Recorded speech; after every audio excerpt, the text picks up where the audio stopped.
Welcome to the Java Cafe, Java fam.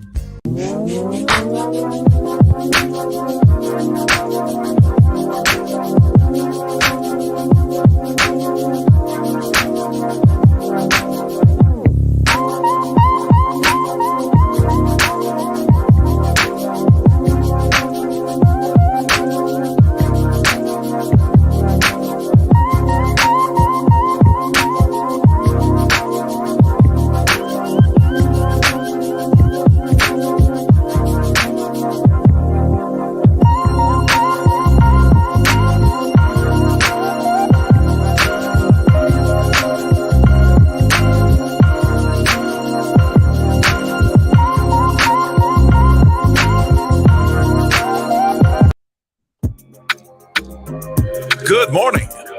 Welcome to the Java Cafe, Java fam. Well, certainly it's not morning.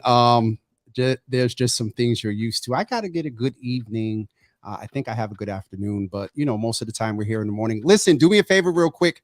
I have some folks that are here with us this evening. It is election night here in Suffolk County, Boston, Massachusetts, the state of Massachusetts. I believe there are some other primaries across the country. And I am elated to have some folks in the room. One who, and I say this respectfully, he knows I love him. He's a good brother. One who's very opinionated, if you follow him on Twitter, and also someone who I am honored to have both of them. One is a major contributor on, I believe, 5 days a week on the morning show for GBH News. And then also Chip is also a contributing writer there as well, and on some other platforms. And so it's very interesting for me tonight to have this caliber and level of esteemed guest that I'm getting ready to bring in. I will let you know that, and hopefully, because the Globe makes a lot of references to my stories when the mayor and other folks are on. And so right now, the city of Boston does not have any election results up as of yet. I just refreshed, and I only still see you can find results on elections from 2005 to present. So it's 8:36. I think this is Michelle's first reporting. So we'll see what her machine is going to do to get us up to date. So without further ado, I would like to bring in our guest. Paris Alston is the co-host of the morning edition of GBH News here in Boston, and we're going to bring her in right now. And then also, and I believe I got this right the last time, Chip Guionis. I got it right. No. Oh, he said no. Okay. Sorry. What is it? Tell me, Chip. What? Goins. I think I kind of remember that. Okay, Goins.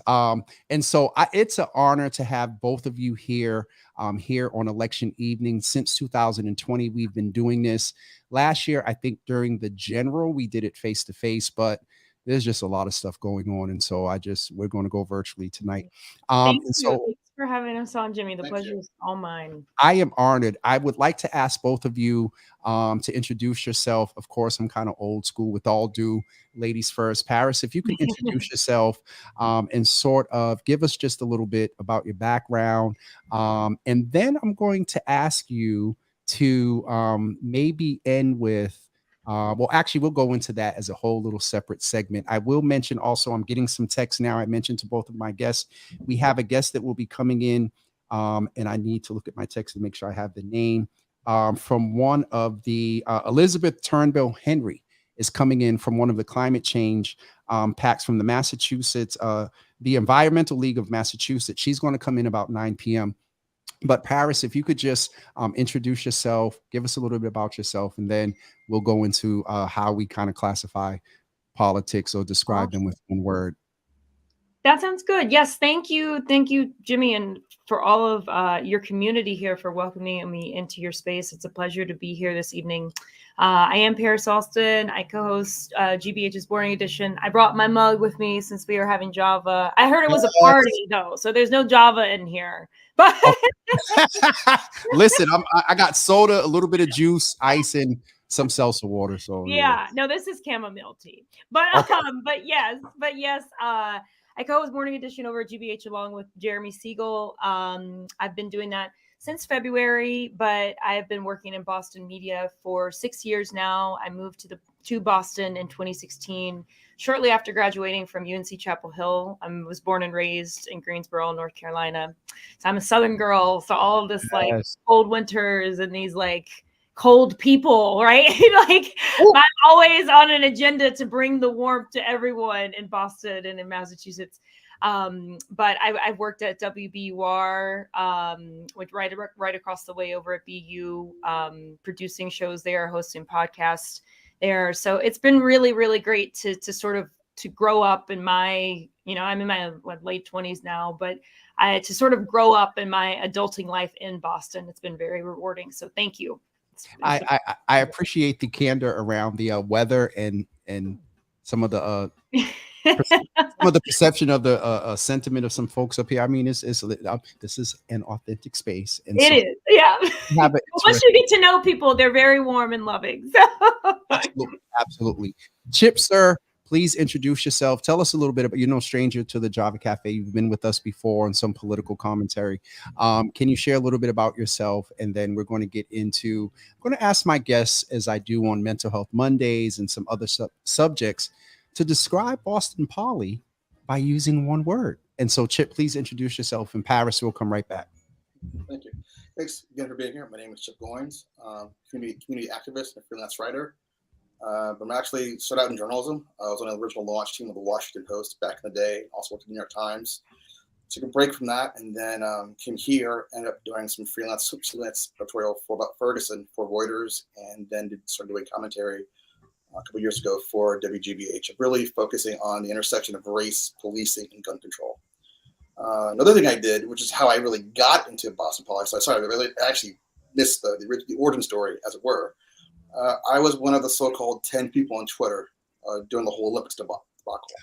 So about 8 months, there was really a core group of us that went online and every day told people just how bad the Olympics were going to be for Boston. So we worked in tandem with Chris Dempsey's No Boston Olympics to get the word out. And everyone, and you know the story from there. And that's why I got involved. That's why I ended up meeting Ayanna Presley and ended up working on her campaign in 2018 and also on Mayor Wu's.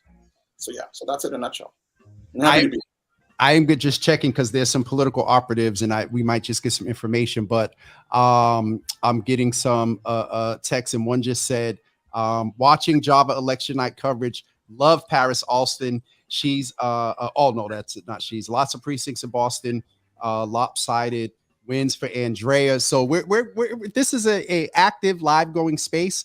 And so what I will do while I get the results that are on the Boston Globe right now queued up, Paris, let me ask you, you were out today, and I saw on Twitter that you were checking in with just random voters. So kind of based on that, your own observations and interpretation or data, as you analyze, how would you describe Boston politics in one word based on what you have taken in over the past few months today? Yeah, well, I would say energetic.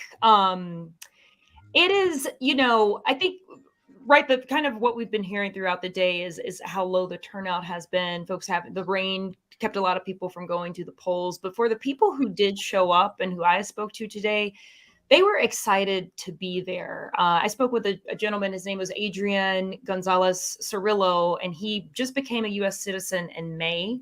And this was the first election that he was allowed to vote in. And he and his husband really made a day out of going to their polling place in the South End, going through the ritual, casting their ballot, getting the sticker. And they were so happy to do that. I spoke to another woman named Ina Kelly Vigo, who she ended up, because of the redistricting, she learned that her polling place had been changed today. And so she had to reroute a little bit, but she was like so adamant. She's like, well, I have to go vote. I've been voting since I turned 18. I'm 59 years old now. I have to do this. And so I think for me, today was really just a reminder from the voters to the poll workers and the wardens that I spoke to of just how excited people can get around elections. Like, I think that again, like, even though we're like, oh, it's a primary, not that many people are going to turn out. You know, I spoke to people as well who weren't planning to vote today because they were very disenchanted and disengaged with what was going on. But I was energized by the people who did want to come out. That is definitely great to hear. Chip, describe, you're very active in the political space. You were very gracious in naming that, I think somebody made a comment that, the Olympics won't be stopped because 10 people are tweeting on Twitter. You were one of those 10, and that caught a lot of attention in media. And so, but can you give us your one word based on what you're seeing online, as far as, Boston Poly, Mass Poly at this time during this election season? I'll answer that two ways. Because you posted earlier today, you tweeted that, and my response to you was mid. Yeah. Right? What the kids I thought that was a typo. I'll be honest. I thought that was a typo that you was talking to your watch and said meh, like MEH, mid. So tell me why you said mid. So, but that's me personally. Okay. So the first answer would just me would be mid, because I don't have a lot of enthusiasm for the top of the ticket, for Black and brown people. Yes. On one hand, I'm glad that tonight we're going to send a woman to the corner office, but is it going to be a woman that's going to change the lives of Black and brown people? Is it going to be someone who's going to, really move the needle on police reform? Someone who's going to move the needle on affordable housing? Someone's going to move the needle on transportation? Those are things. When on the down ballot, again, my heart is with Chris and Tanisha, so okay, I'm really hopeful for that they pull through. And then again, just the toxic Chernobyl that became the Suffolk County DA's race. And we're going to get to that later, but so really it's based on that. It just, that race sucked all the oxygen out of the room, at least online, and made it hard to really focus on everything else. Like the fact that, so the answer is hopeful. Okay. Because look, yeah, you could be snarky and say it's mid, but we have, on the first time ever, right, 2 Black women on the state ballot. History. Yeah, exactly. History. Yeah. So 2 Black women on the state ballot. Tanisha Sullivan won her nomination. She's the first democratically nominated Secretary of State. Black woman nominated as a Secretary of State. So yeah, there's a lot of good positives, a lot of change that hopefully can happen tonight out of that. And then again, given where I started out with the Olympics, to see Chris's debut tonight, if he goes forward, that's a lot. That would be very cool to see him become state auditor. Well, come closer to becoming state auditor, as well as Tanisha. So putting a better spin on it's hopeful, because there's a lot of, if things go the right way, there's a lot of hope that the voter can have tonight. And we'll go around how we define, you and I, Morley, around what we see as the right way. And I will tell folks that there will be probably later on 2 major topics that we discuss, and we're getting ready to show the latest results. But we're definitely going to talk about the DA's race in the context of Boston Poly changing. But I will pose this to you as we get ready to test look at the results. I didn't really put this sort of in some of the things that we were going to discuss, but Paris, based on something you said, I'm not sure if you used the word exactly national, but you said something that made me want to also consider asking you, from your peer review, what word would you use to describe national politics? Because they do have an influence. All politics are local. Boston is seen as sort of a leader in poly. And so I'll get the results to give you a couple of seconds to think about that. And let me just get, I already have it. I'm doing all right. I already have it queued up. I forgot. All right. So we're going to look at the first set of results. And I will try. I know some of the mothers will start to say, James, I get it all. You gotta zoom in on that for me. Listen. So, I'm right there with you all.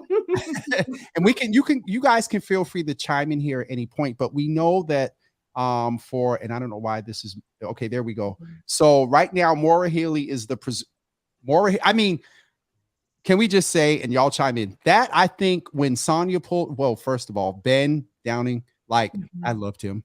I had challenged him with the question of all that was going on, speculation of folks getting in the race. I said, as a white male in this, post George Floyd and the women that seized and did things in 2018, why are you getting in the race? He confidently, a little sassily, if there's such a word, said, because I understand my privilege and how to use it. And so I liked his approach to things. He dropped out, Sonia Chang Diaz dropped out. And so the Globe is declaring already that Maura Healey is going to be the Democratic nominee for governor. Chip, any response? Paris, I'll come to you in a second. Sure. I think I'll reiterate what I said, that it's a loss. It's a loss for progressives. It's a loss for Black and brown people who were hoping that, Sonia Chang Diaz was one of the co-authors of the police reform bill 2 years ago. And to have that voice lost so early, or lost in the summer, that's a loss. So a lot of those, and so all of that discussion, Maura Healey doesn't have the answer for that. The next police shooting that happens, God forbid, what will the governor say about it? What will the governor say about the next incident of police brutality? So, and what we do know, but that Maura did it as AG, very little. She didn't do much about the state police scandals. She never really tried to bring some of the abuses of the Boston police accountable. So I just don't feel hopeful as a Black progressive about her administration. Now, I may be proven wrong. She's going to, she'll appoint some people. So we'll see. But I feel like it's going to be business as usual. The team. Go ahead, oh, I'm sorry. She's once broken. I just don't see her responding to any of that.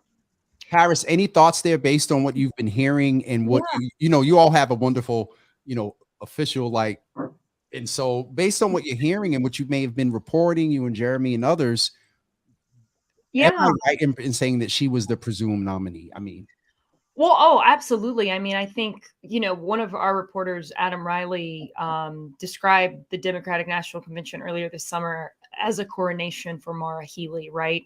And I think for the many state convention, look, not the national. Yes, state. correct. The state convention. Correct, Yes. correct. And I think for some people, right, like to Chip's point, it does feel like more of the same. And it does feel like, okay, so this is just someone who maybe was next in line because of the state office they had held previously, which I think, to your earlier question, Jimmy, is seeding a lot of disenchantment for people with national politics. So now, obviously, this is not a national seat, but I think it trickles down to where people are saying, okay, so like we've been crying out for, we want change. And when we say change, we mean radical change. We want to dismantle and rethink some of the systems that we have in place. Yet when we're trying to make that heard at the ballot box, when we're continuing to protest or do whatever, it just doesn't necessarily feel like folks are listening and are not ready to acquiesce that power and privilege.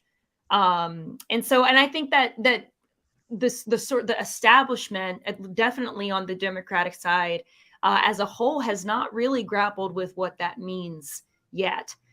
It will be interesting to see. So Chip mentioned that this is, us having 2 Black women on the state ballot is a big deal. I think it is an interesting commentary on how specifically, in the mayoral race, I think there was a big disappointment for Black Boston, because we didn't, we had Kim Janey again. That step further, right? Like Tyra Banks would say, you did this, but you didn't do this, right? So we didn't take it that step further, which I think was a disappointment for some folks. Now you have to also put that up against what Mayor Wu has done and that positioning and how she was set up to take the lead at that time. But I wonder, right, we'll see what happens with these state races and if it is a response in so many ways to what didn't happen last year. To your point, Paris, Carlos Enriquez, who's a commentator, a former state representative, had shared that as you were saying, a lot of talk and marching, but not a lot of voting. And I have some follow. This is so interesting because I have a lot of follow-up questions. I have notes I'm over here taking. And so what I did want to at least do is give folks that are looking here to give them an idea of where we at in the other races. And so on the Republican side, we will just name that it's right between Dale, what's it, Dale and Deal. Okay, and Dottie? No, Dowdy? I thought it was Dowdy. Okay, Chris Dowdy. So it's 52 and 47% right here.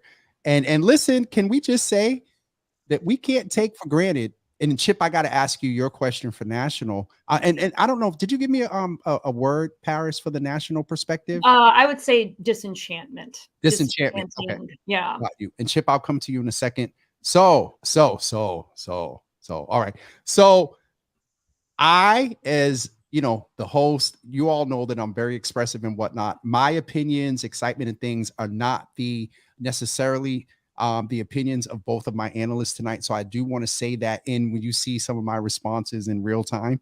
And so with 46%, and they're going to update in 12 seconds, with 46% of the vote in, Andrea Campbell is looking very good for Attorney General. Also, unfortunately, this is my opinion. Unfortunately, I'm sorry, you know what? I've read the numbers wrong. Right now, I don't see where the precinct. Okay. So in the Attorney General, here it is, 3.35% of the precincts reporting, which means that there's still a lot of whole space for this to go up and down in either way. I'll get my John King on tonight. And then in the state secretary race, 4.48% reporting. One thing that John King does say is, and I don't have a map active. And so one of the things that we learn about is that based on what wards and precincts have reported to some extent, and a good brother, Jed Hessero out of Brockton, definitely a Boston Poly guy. I was trying to see if we can get him on to come and talk some numbers. But, you know, not knowing what ward and precincts have reported yet can to some extent give us a sort of preview into how things may change. But I just wanted to say with 4.48% of the folks reporting it just changed. So now specifically the Secretary of State, 5.23% reporting. Bill Galvin has 72.4, Tanisha Sullivan at 27.6. I will pause here for 1 second and ask Chip to, what would your word be for how politics are going, or from the national perspective, what's your one word to describe what you're hearing, perceiving? Chip, I think there you go. Yeah, no, I was trying to think of the word. Oh, it's really two words. It's fighting back. Okay. If you look what happened in South Carolina. They tried to, the Dobbs decision was, I think, a watershed moment. It showed that the Republicans pushed the abortion question a bridge too far. Yes, there were a lot of trigger laws that happened that made almost like half the states, or at least a third of them. Now it's either illegal or very difficult for women to get an abortion. But having said that, it is the registration in women voting has spiked to like record levels. States that are trying to push new abortion legislation, like in Kansas and South Carolina, yes, shut down. Yep. So I think Republicans are very aware that all of a sudden it doesn't look too good for them in the midterms. Now zooming out, Dobbs was the destination of a 40-year arc to reverse the right to choose, and a lot about and also there's other things that are coming down the pike. But once that happened, I don't think they misunderstood that. They misunderestimated women rising up. And I think it looks actually pretty good for the Democrats in the midterms. And we can't take that, like I said, all politics are local in Massachusetts. It's funny because Paris, was it you, Paris? Did somebody say that Massachusetts isn't necessary? I don't know if oh, maybe it was Liz Miranda that was on earlier today. Somebody said that we can't take Massachusetts automatically blue anymore. If you really look at it, Massachusetts is a little purple. I have to just chime in right here because, as I mentioned, we have a guest that's coming in, and I am excited to have someone coming in that is working toward climate change. And it is so interesting. I've had the pleasure of talking with Natasha White, a community resident. I call her community leader, about specifically with BIPOC and Black folks, that climate change often is pushed to the side as not an issue. And so I think it's important that generally we start talking about climate change as a seafront city or coastal city. And so I am honored to introduce, and before I do this, I have to thank my good friend and brother and somebody that looks out for me, is Alex Goldstein. He is the CEO of 90 West. Chip, you might need to, smile a little bit because Alex said that you are his Twitter hero and to tell you hello. Hey, Alex. Love you. All right. And so without further ado, for a few seconds, not a few seconds, but a few minutes, I would like to bring in Elizabeth Turnbull Henry. She is the head of the Environmental League of Massachusetts and head of their political action committee, which endorsed Andrea Campbell and also Chris Dempsey. And so, Elizabeth, it is an honor to have you here. Thank you so much for coming in to sort of what one of the folks here referred to as Lee Angel said. Thank you, James, for being our hood or community CNN. We appreciate you. So thank you for coming in and talking with us. But first of all, please introduce yourself. Before you do that, let me check in with you and ask you, how would you describe how things are going in the space of climate change and how are you doing? And then introduce yourself, because we do check in on folks and see how they're doing. Oh, that's so kind. Can you hear me? Or either way. Yes, you're perfect. All right, right on. So my name's Elizabeth Henry. I'm the president of the Environmental League of Massachusetts and the treasurer of the ELM Action Fund Independent Expenditure PAC. And I'm cautiously optimistic tonight. I think there are voters across the Commonwealth who are desperate for climate action and want bolder leadership and are voting on that issue. I mean, we're seeing in poll after poll, super majorities of Democratic and independent voters saying, oh my God, Massachusetts has an obligation to lead the nation and the opportunity to, and we want to elect leaders who have the vision and capacity to not only just lead Massachusetts, but to lead the nation and to do so with an equity lens. And that's part of what inspired us to endorse and to support at a bigger level than we ever have. This has been a huge year for us on the electoral front, but to support and endorse a terrific slate that includes, as you said, Andrea Campbell and Chris Dempsey, who, Andrea Campbell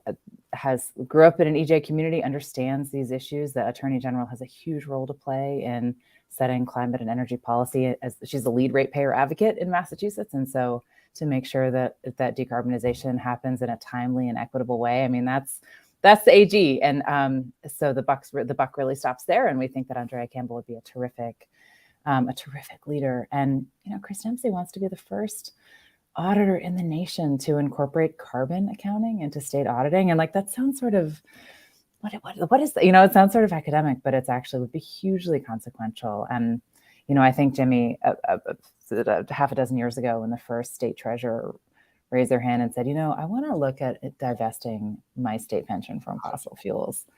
And that triggered this whole cascade of divestiture across cities and states across the U.S. Mayor Wu, that was one of her first moves as mayor.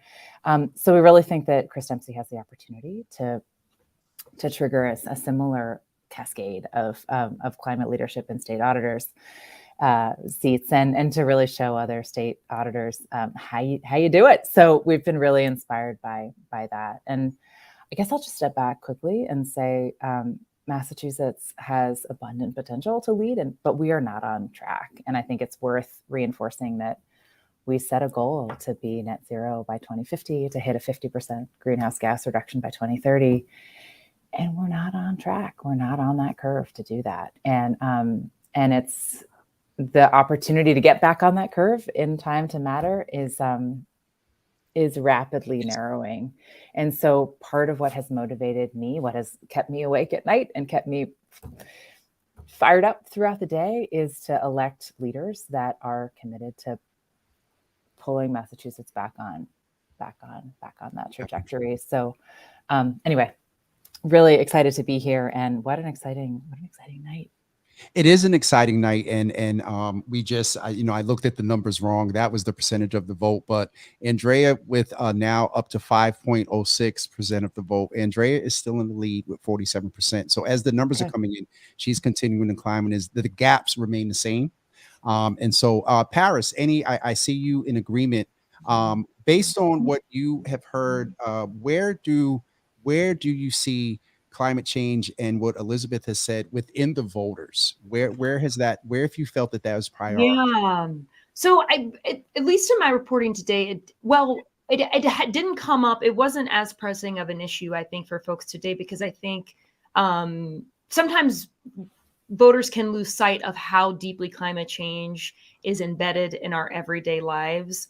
And then, I think people think, oh, when we have storms, right, or when something happens, when some big weather or climate event happens, that's when we need to think about climate change.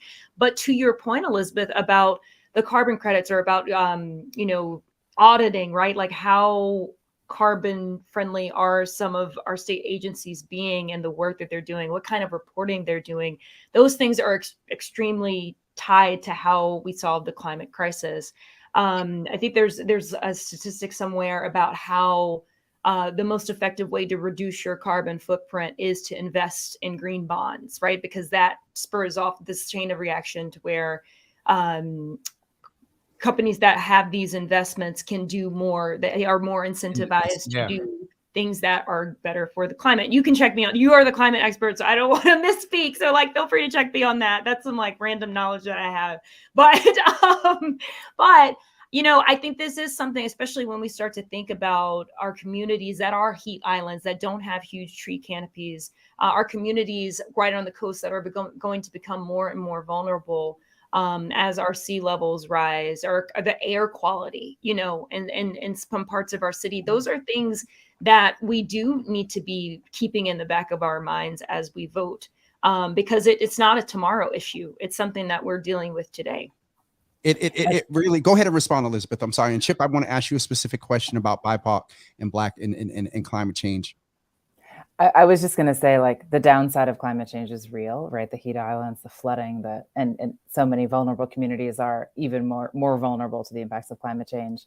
I think the flip side, though, in a state like Massachusetts, we don't mine, we don't frack, right? There's not a significant fossil fuel powered economy here. The upside to decarbonization in a state like Massachusetts is profound. And the opportunities for economic inclusion in that decarbonization are equally profound.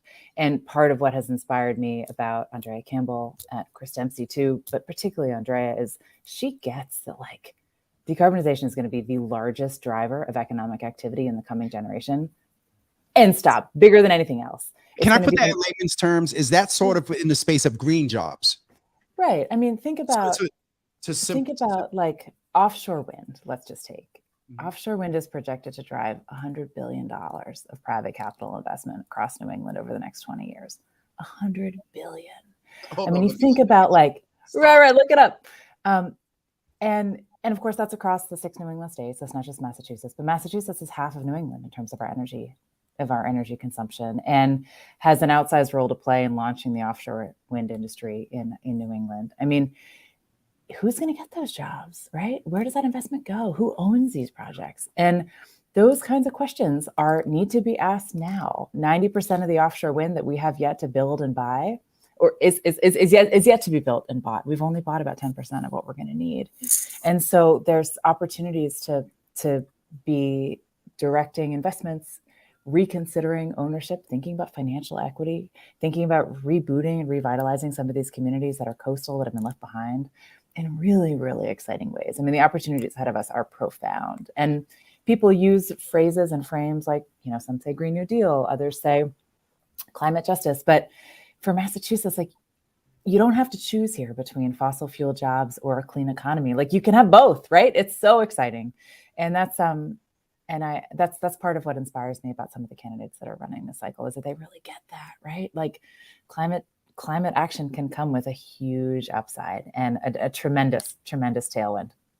One of the things I want to go back to after, I want to ask Chip and Elizabeth. We have a couple of minutes because I asked my guests to be on till 9:30. I was telling Carlos, I said 3 hours went by quick the other night, 90 minutes, and we're already at 9:08.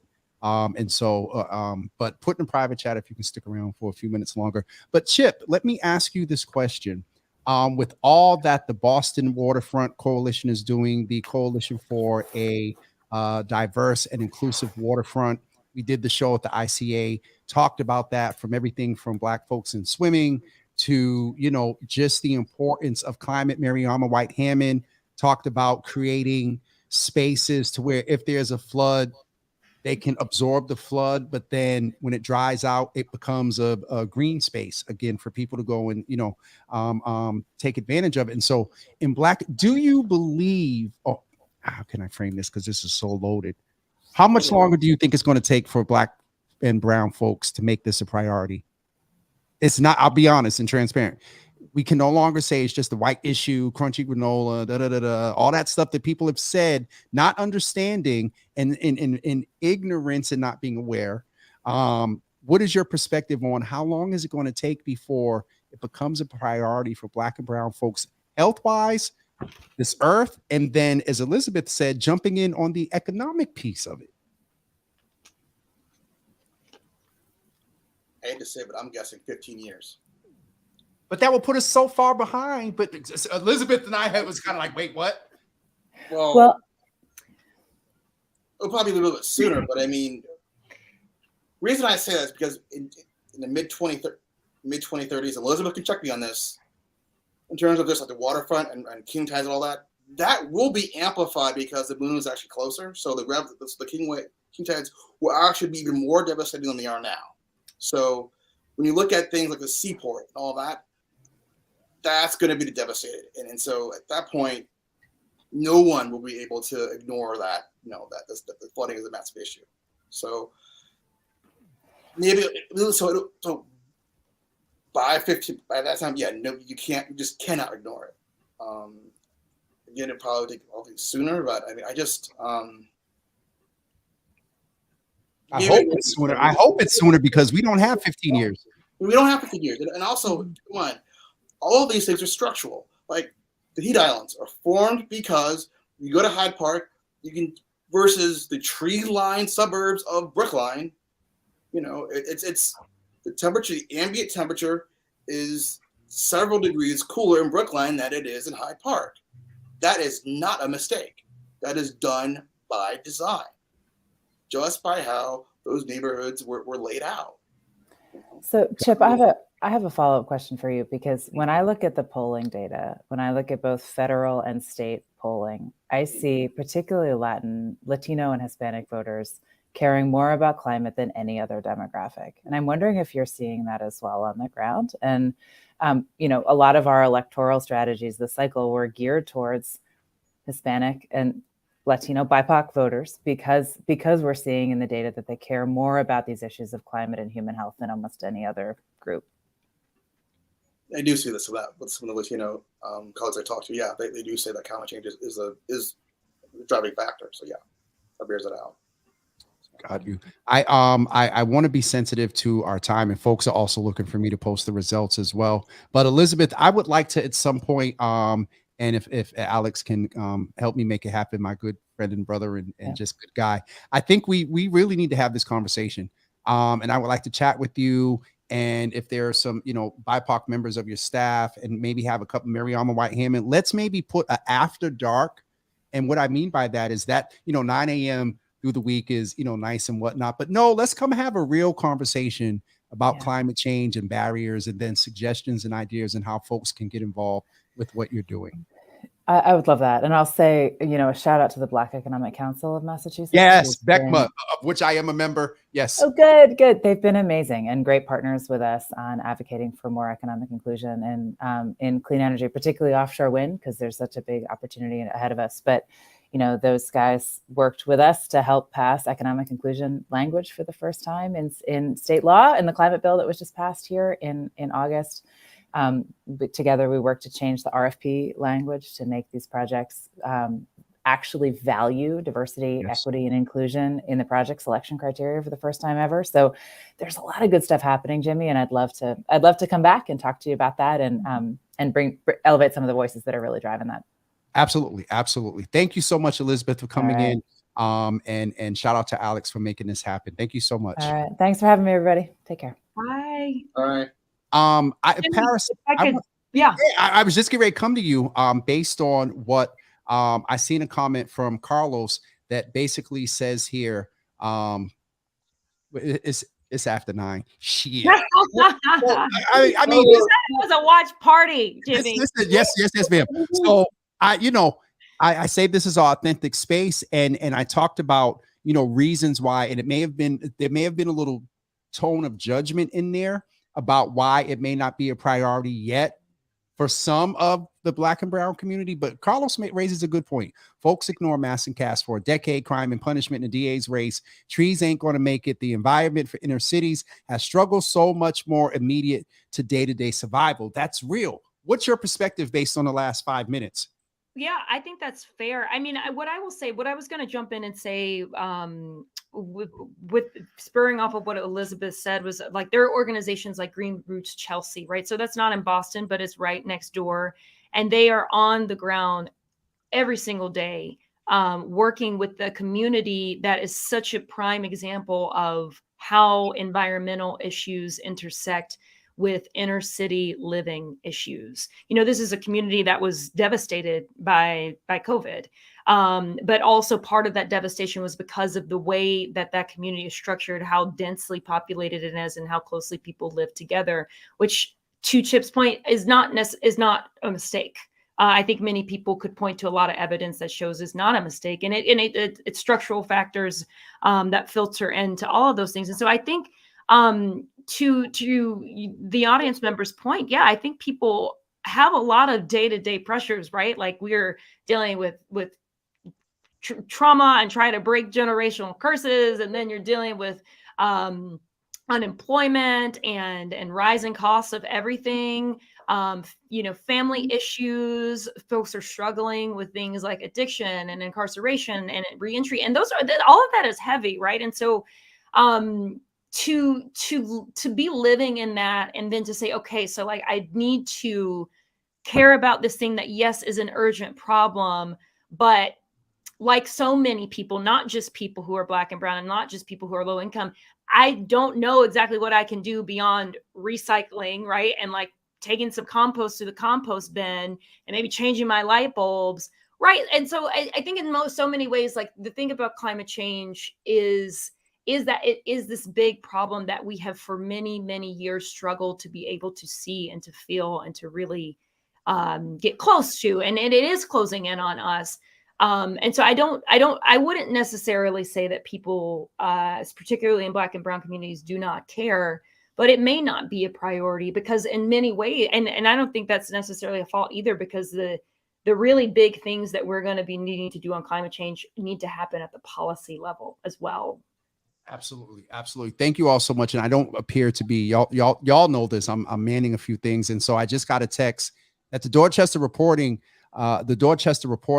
is reporting that in the Suffolk state representative race, where Chris Worrell, and who is the brother of City Councilor Brian Worrell, who worked at the BPDA, who ran, I believe he ran for office once before. I'll kind of share this. He was going to run for the state rep 6 Suffolk a couple of years ago, and somehow he wound up working for Nick Collins. And so I understand that he has won. I'm trying to get to the Dorchester Reporter and see if that is in there. Suffolk Sheriff's Office. Okay, so that seems like it's it says polls are now closed. I can't find the results, but I'm hearing that Danielson Tavares has conceded, and that's a reliable source that I got that from, referencing the Dorchester Reporter. What I wanted to do was just go back, and then Chip, I'll come to you. I wanted to go back to the results before I get fussed out and just check up on some things in this watch party. as Paris reminds me. And so the gubernatorial on the Democratic side, we know what that is. Let's just go ahead and check in on some of the other races. With almost 10% of the precincts reporting in Massachusetts, William Galvin is at 72%. Tanisha Sullivan is at 27.1. I'm going to need to start maybe trying to keep record because I want to be able to gauge if there is a decrease, if the gap is, because right now it's only 10%. This thing can go, either way with that many reporting. And so let me just say 27.1 Tanisha. All right. And so that is in the Secretary of State, in the Attorney General, with the percentages still going up, almost just 0.1 short of 8%. Andrea has been seeming to hold this sort of lead, 45, 47, 46. Shannon Lisa Reardon has stated about this mid 30 level. Thoughts there, Chip? Yeah, I mean, Andrea was always the front runner, pretty much for that race. So I'm not surprised. Progressives, when Clinton pulled out, progressives didn't really have anywhere to go but really to Shannon. So, so it looks really good for Andrea. Okay. So I'm happy for her. But I'm not really surprised. The other thing, I mean, the one thing I will say about that race, I guess if I can say two things. One, Shannon Riordan has spent about 9.3. I heard 9.3 the latest. Okay, 9.3 so almost 10 million, but yeah, so 9.3 million. And that is very discouraging to a lot of people. And just, do you want someone who just buy their way into a seat? And what exactly does that mean? So that there's that. The other thing about Andrea Campbell is that surprisingly, a lot of her written policy decisions fly in the face of what you would think of a typical progressive would be, such as she's not for Medicare for all. However, that's, whether that's relevant or not for the AG, that's a different story. But the one thing I do like about her is that she's very focused on police accountability. She formed the Boston's Office of Police Accountability and Transparency when she was a counselor before she left. And one of her policy plans is to basically recreate that within the Civil Rights Division if she's elected. At the state level. At the state level. Yeah. So I just wanted to share, and sorry, Chip, this is, and you'll appreciate this because you'll just appreciate this.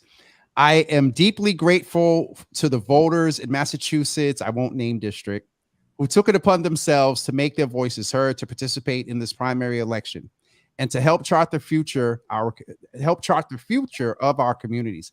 I am so thankful for my family, the dedicated team, our staff, volunteers, and supporters, and I'm humbled to be your Democratic nominee to continue representing this diverse and vibrant district in Paris. I'll give you the guess first because I'm teasing Chip, he might have an idea. But Paris, who do you think this email just came from? Who? Oh, there was a couple of pieces in there. If I say the number or where they work, y'all are automatically going to know who it is. But I just, a little suspense. Oh my God. Okay, say the keywords again. I skipped the keywords, but what they basically said, I am deeply grateful to the voters in the Massachusetts who took it upon themselves to make their voices heard, to participate in this primary election, and to help chart the future of our communities. I'm so thankful for my family and the dedicated blank team, our staff, volunteers, and supporters, and I'm humbled to be a Democratic nominee to continue representing this diverse and vibrant district in blank. And this is for someone is basically sending out their email saying thank you, but who do you think it's from? I think I can't remember if you mentioned a specific race. I feel like it's Tanisha Sullivan, but I also may be off the mark from you're a little bit close. I think Chip knows because he has his hand on his mouth. Chip, you didn't see this is a fun game. This is actually harder than I thought. Come on. I was thinking second Suffolk, but no. Nope. No, it's not. Okay. Chip, you're going to miss this. There's certain words in there that I just knew you would feel. You know Yeah. what, Carlos Enriquez, mind your business, Jesus. Okay.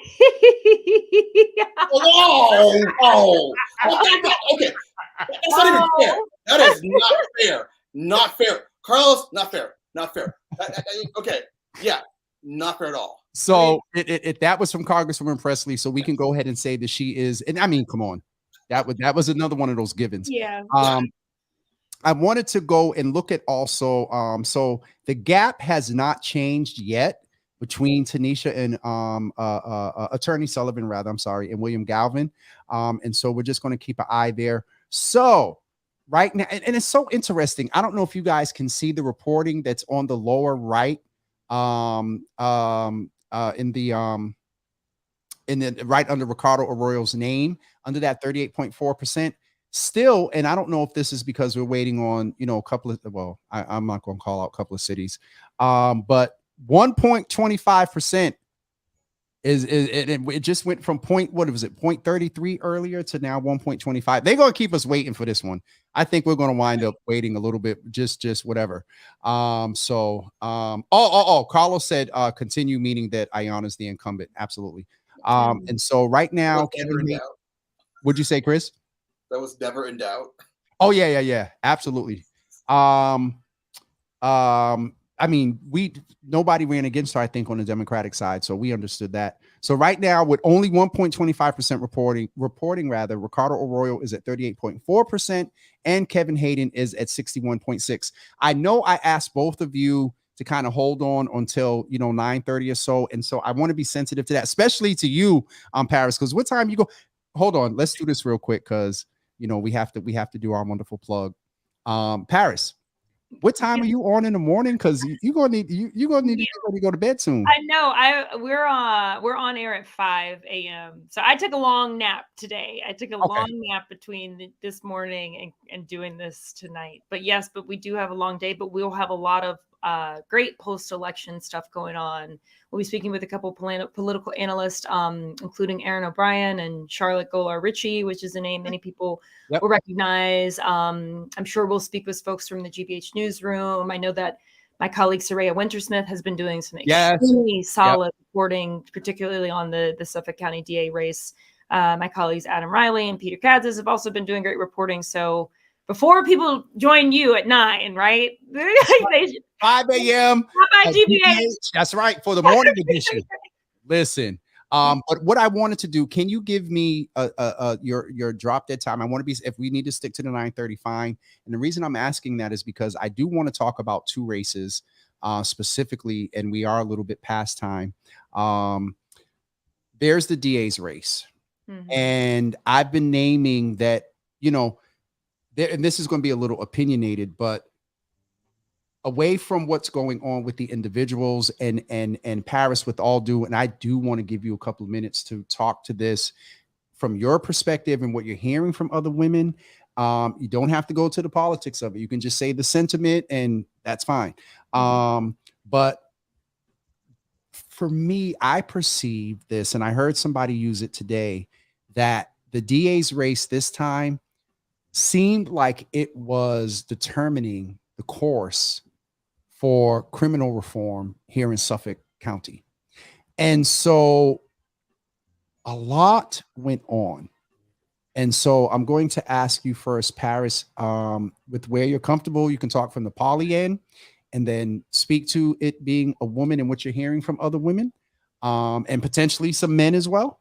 And then Chip, I'll come to you as well, because I do want to make sure that we talk about the DA's race. And also I want to get your thoughts around the second Suffolk as well. And I'm going to go see if we have any updates in the second Suffolk. But Paris, please, however you're comfortable sharing. Yeah, I mean, there's so much to unpack there, right? Like I just think it was an interesting race before everything began to unfold, and then it became very complicated.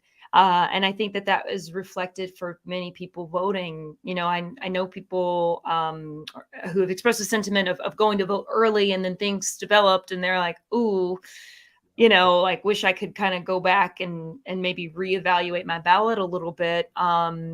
Or people who purposely waited until today because they did want to have as much information as possible. And I think that is a very complicated thing for women, specifically too, because, you are wanting to vote. You want to vote with your gut. You want to vote with your mind, right? And with the things that you believe in and the principles that you stand on. And I think in this race, that doesn't necessarily mean that I think that the candidates have some similarities, and there also are some differences that maybe would move the needle for someone, with one of them being more centrist and one of them, or being billed as that way, and one being billed as more progressive, and people wanting, to go one way or the other. But then though that gut feeling is also compromised by another gut feeling, especially for women, right? When we say things like believing women, when we say things, like standing on that. So I think it really, what this has come down to is a conflict of morals, at least from my purview. But at the end of the day, I really do hope that voters vote for a candidate, right, that they felt good about. I think someone said that during the 2020 presidential election, is like, at the end of the day, you want to feel good about it. But I think the hard part here is that some folks still maybe didn't feel so great about their vote, because they weren't, you were, in so many ways, it was a vote that you were casting in ambiguity, if you don't mind.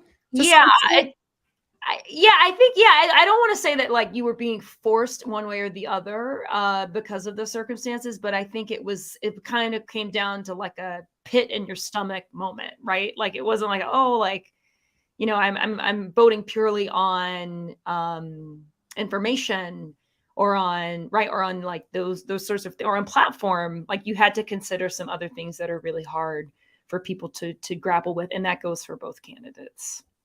Chip, your thoughts there, and you're good with everything, all the sentiments there, Paris. Before I move on with Chip, because I will recommend.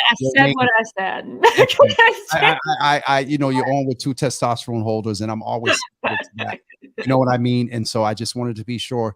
Chip, your perspective more, and I'll just jump right to you. Jump to you where we've been going hard on Twitter around this. We broke this the other night.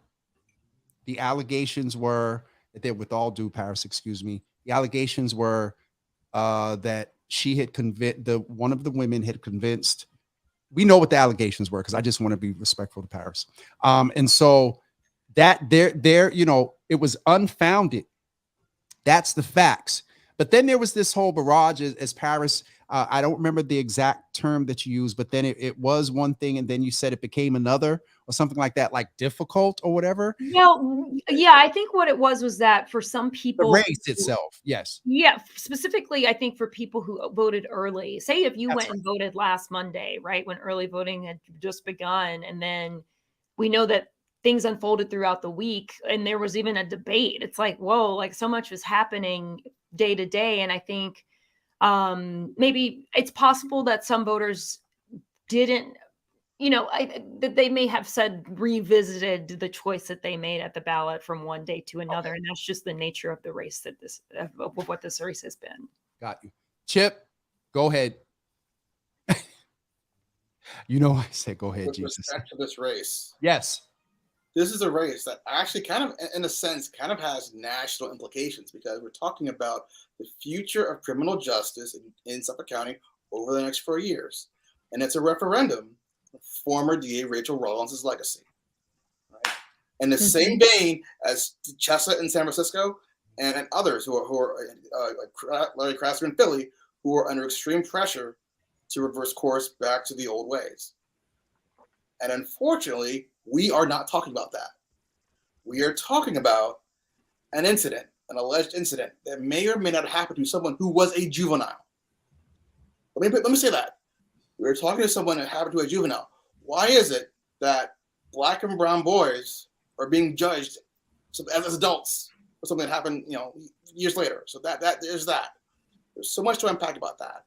And it's just horrible. And I just wish that people could just see, it's come down to character, but I still see that when it comes down to that, it's obvious in my mind, who has less character in this contest. I've had reporters talk to me privately and ask, is this really happening? Is this really going on? And the same thing. If Ricardo loses tonight, he'll be fine. He'll be in the city council and he'll do whatever.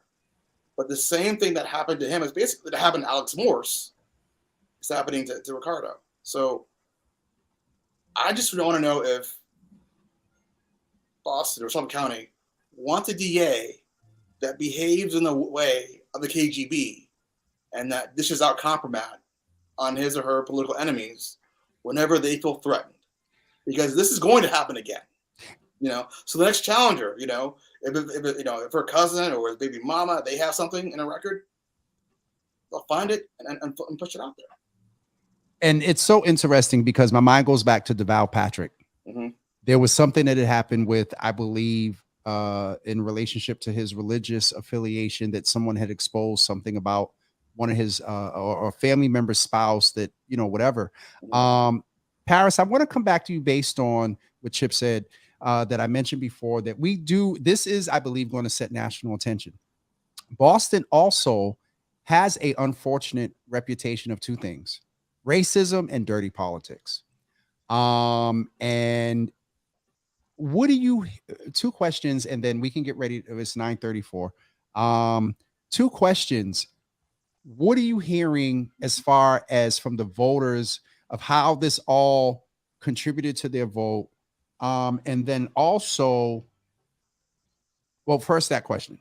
What are you hearing from the voters? So I spoke to one voter in Dorchester last week at Perkins Community Center, who the sentiment there was basically, and just from this one person, that they felt that, okay, they felt that they understood that, yes, this was something that happened when Councilor Arroyo was young and when he was a juvenile. And at the same time, I think that they were unsatisfied with the response, which has also, and that was the same sentiment. Yes. Yep. pulled apart in time. And so I think, that's something that's been on the mind. I think for some people, it also has been,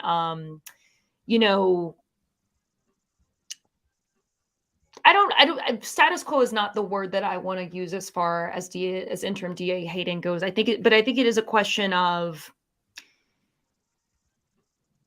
I think people pay attention to what we learned about him and who we learned him to be when he first assumed that office, and how much of that, an interim period is really not enough time to really understand, because this is someone who was appointed, someone who is kind of, in an in-between time and is doing things. Can I just chime in one thing? I also heard that the governor kind of preferred that the appointee did not run. That's so I did hear that as well. And I will also mention two more things, not to interrupt, but I am understanding that the Associated Press, only here in the Boston Globe, there's only 14.73% of the precincts reporting, but I'm understanding the source AP is saying that Bill Galvin has won again Secretary of State. And so I would be remiss if I just did not encourage my good friend and sister, Tanisha Sullivan, to stay in the fight. I believe that when races like this happen, things can't continue as usual. And so I just wanted to name that. And then we said something else. I just lost my train of thought, because it's just, with this DA's race, and I think with the Secretary of State too, based on Tanisha, a lot of the educating she did in the report, and the educating and information she shared with us about that office, it's just very interesting to hear that. So please excuse me for being sidetracked. No, not at all. No, you're totally fine. I did the only point, what I'll wrap up that point, and then I do want to say something about that Secretary of State race. But just that, someone who's at an interim office, right, is like, it's an interesting window of time to judge them on. But then, of course, you have these things that have come out that made people really question, like, okay, so not only like at the outset, it wasn't really clear that like he was very clear about not having a label on him about being progressive or moderate, etc. But then there are questions for people around the handling the police misconduct issue there. So it is, I guess I say all that to say that it is complicated. Again, I will just repeat what I said about it being complicated. And then quickly on the Secretary of State's race as well, another thing that I had heard from voters and from folks who were working at the polls during this election was just a real disappointment at in how well the state, that particular office, as well as other office, was working to get out the vote. Because we turnout, right? Like low voter turnout. Boston, we ended up with like 15-20% or something like that. And just but a lot of people felt like, okay, right, like that was a huge theme of that Secretary of State race, is about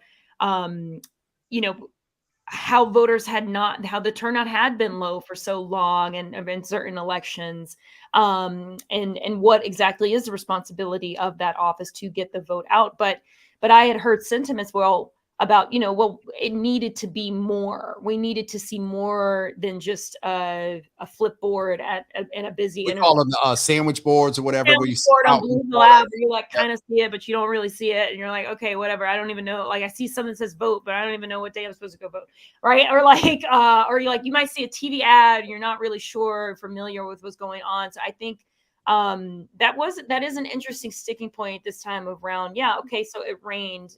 Whatever, it rains, like people still were out doing something, right? They just weren't necessarily going to the polls exactly. But I want to just go to Carlos's point, and Chip, I'm definitely going to come to you and hear your thoughts around, Secretary of State Tanisha Sullivan. We have that determination that Bill Galvin won. Do you believe that Tanisha, I say Tanisha, she's my friend and sister, but respectfully, Attorney Sullivan, do you think she raised the bar?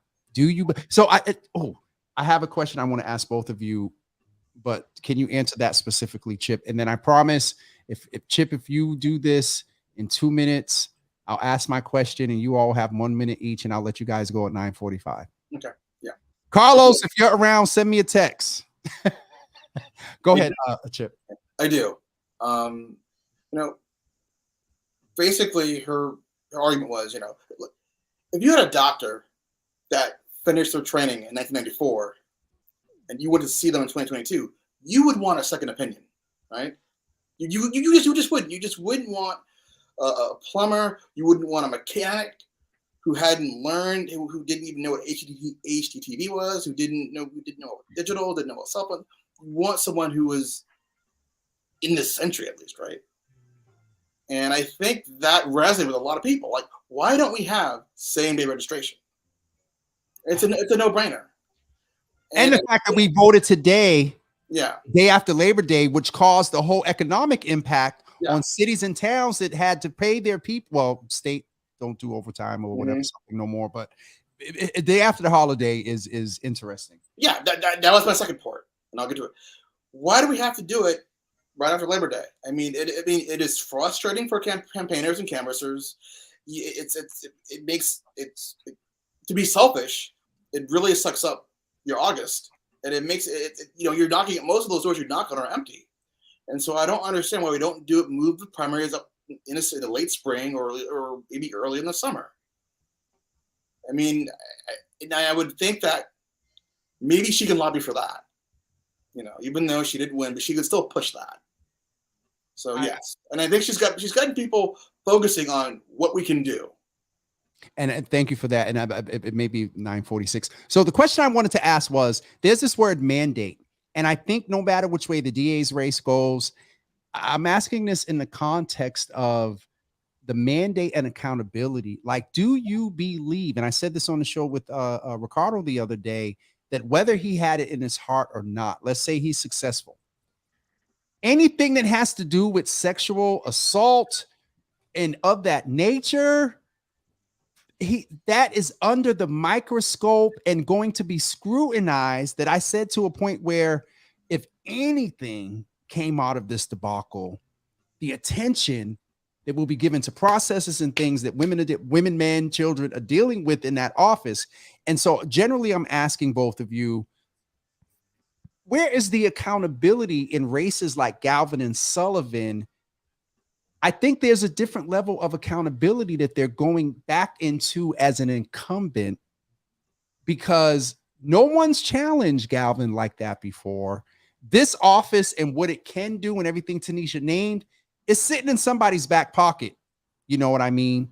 And I just wanted to clarify one thing. And thank you, Carlos and Auntie Java, for having this dialogue. This is the Democrat. This is the primary. And so if there were two contenders on the Democratic side or the Republican side, we vote, and only the top of the Democratic or Republican, they go at it. There are some races here where there's no Republican challenger. And so the Democrat doesn't go through November. I don't even remember if they still stay on the ballot, but there's no challenger. And so it's final for a few people. So Paris, if I could ask you about that accountability thing, Chip, I'll come and end that part with you. And then, wow. And Ayana from Dorchester just raised the point that in November, it's the playoffs before election day in November. There's so many implications in that statement there that well, I love a good sports analogy. It just go ahead, Paris. I'm sorry. Like that. Do you feel that Galvin, and based on your perception of where I am in the DA's race, if it's favorable toward Hayden, is there more accountability based on the campaign? Based on the campaign. That is a very interesting question. I mean, well, I get, because I also think like we look at, because at a certain point, the bar association was involved in this, and so I think there's questions about like, well, where the accountability should have been, but to your point, right? Like, I think to make things clearer for voters, it could be a thing that we begin to ask of our Secretary of State's office. Like when these things come up, it makes things very complicated and murky. And like why, like could the Secretary of State, or even maybe like the Attorney General, right? Like do some sort of candidate audit just to help people understand what's going on and say, okay, like hold a minute, pause. Like I'm stepping to you as an election official, not as a candidate, to just run, like, let's run it back, run through what's going on here, so you can make an informed decision. I like that. And then see, that's the nature of the type of stuff Tanisha was talking about. I know you mentioned the AG, but all right, I'll shut up. Chip, accountability, and then I'll let y'all go. Where do you see it in a race like Galvin and Tanisha? Not just them, but just generally that accountability piece when you've had a campaign where an incumbent was really challenged and there were some policies and principles that the non-victor presented that are useful. No, he's going to have to watch his back. I mean, you know, those ideas of same registration, they're not going away. You know, even though it was a low turnout, I mean, we were still focused on. I mean, look at what zooming out nationally, we are still in a fight for the soul of democracy, right? And so we are still focused on voting, the mechanism voting, who can vote, where can I vote, and all of that. So that more and more people realizing how important that position is, and the more he's going to go into focus. So he may have gotten away with it now, but you know, another 4 years, I don't think so. Even 2, you know. So it's because that's when folks will start declaring, and you're hearing the buzz of who's running. I'll end this segment with you two with this. My aunt, who's not you know, as sassy as her nephew, just a thought. Galvin pushed commercials around the safe homes for domestic violence victims. Could Me Too movement have pushed him forward in the light of that correlation between the fear of the browning of Boston, the browning of Suffolk County, the browning of Massachusetts, and as you said, I think a lot of this fight for the soul of democracy is based on race and economics. And race is what it is because of their perception when they see us, and then they want to hoard all the capitalists want to hoard, you know, all their power. I'm not going to get too deep into that. And somebody just raised the fact that for many parents, it was the first day of school. See, this is what I'm not going to get too deep. Any closing remarks for both of you? I'm going to switch up. I'm going to let Chip start, and then our wonderful Queen Paris will close us out with her thoughts. Chips, Lord Jesus. Chip, anything you want to close out with, touching anything? I'm going to stay on, folks, but I'm going to let my guests go so I can ask them to come back again, and I honor their time. All right. So just for compatibility, the DEA's race, the focus will still be on them. And you're right. That really was what your promise when you're coming about this race. It was exactly what we saw. It was really a retrenchment. If Hayden wins, it's a retrenchment back to the status quo, which works unfavorably for us. But in 4 years, there will be a challenger that will have none of the baggage that Arroyo has. And, DA Hayden is going to have a real fight in his hands. It's just, I think that it's on people like us and other community leaders and whatnot and not saying that we're not. There is I'm going to go to a couple of comments here because I want to get y'all off screen so I can say what I really want to say. And so I really, really so sincerely, these aren't just words for me, words matter, but I'm really humbled. We put this together in like a couple of days. Shout out to Brother Lee, that I was DMing and I said, well, can we? And he said, well, you just email Paris directly, give me your email address. And I had already had Chip booked. We were adamant about having a female in here with us. And so I really appreciate both of you. Don't forget, folks, every day, Monday through Friday, you can go and watch and listen to Paris on WNPR. GBH, yeah, WGBH, yeah. Although I for us WBUR. but there's some of us were talking tonight. So GBH is the internet. You can watch it. So they're both radio stations. They're both, yes, they are on the internet. And GBH has a TV station. So if you're watching Channel 2 locally. That's what I'm thinking of. That's my old self, a zoom. Yeah. But if you're in the radio, it's 89.7 or gbhnews.org. GBH News. Oh, so for some of us thought that GBH was the locals NPR. All right. So it is. There are 2 NPR stations in Boston. Yeah. See, so I knew what I was talking about. Yeah, it gets a little brand confusing. It's a fusion. It's all a marketing. Gotcha. So you can watch Paris every Monday. They trade people back and forth between the stations and everything. We want them to listen to you no matter how, by any means. No matter how. Yeah. 5 a.m. And so Chip, can you give us Chip, are you on any standing sort of thing that we need to share with folks where they can find? You can find them on Twitter at Chip Goins on Twitter for now. Yeah, for now. Now listen.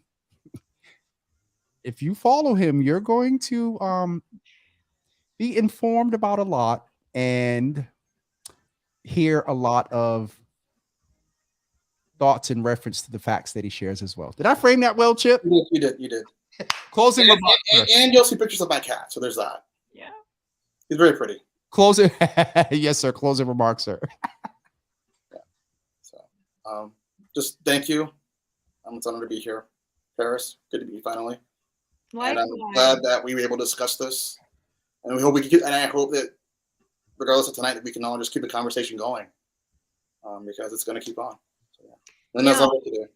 So, yeah, absolutely. I mean, Paris, your final words. Thaddeus, my uncle, is on here. I was intentional and said that Paris was giving her words at the end. I was just giving her programming shout out before she gives the words. I love you, Uncle Thaddeus. Go ahead, Paris. Thank you, Uncle Thaddeus. No, I would just add to that. Yes, it does continue. And, Chip talked about 4 years from now, there are multiple elections between now and then. And I really hope that folks vote in all of them and bring their friends and their family, because it is important, and it's important to be informed about who you're voting for, why you're voting for them, those sorts of things. And that's the work. That's the in-between, right? I'm all about what happens in the in-between and processes and the various parts of our lives. And so I just hope that, if nothing else, everything that's happened this election cycle makes people pay attention more and more. I thank both of you. And listen, Paris, Oh my goodness, you are adopted Java fam because you do remember I said I was going to have you close, right? That was Yes, intense. I do remember. Final thoughts for Paris. Are you going to let Paris give her final words? Paris, you gained a new friend. They said Lord have protect mercy. Black women. It doesn't matter if it's in the street or if it's in the Java cafe. Protect Black women. Listen, and I know what you mean. Protect women. That's a tenet up in here, Jesus. I know that's right. Listen, seriously, I really appreciate both of you for being here, and let's maybe see if we talk something, or depending on how things are going on, we're going to do something. I want to do something live in November. And so I appreciate both of you. And if you ever, either one of you need anything, thank you.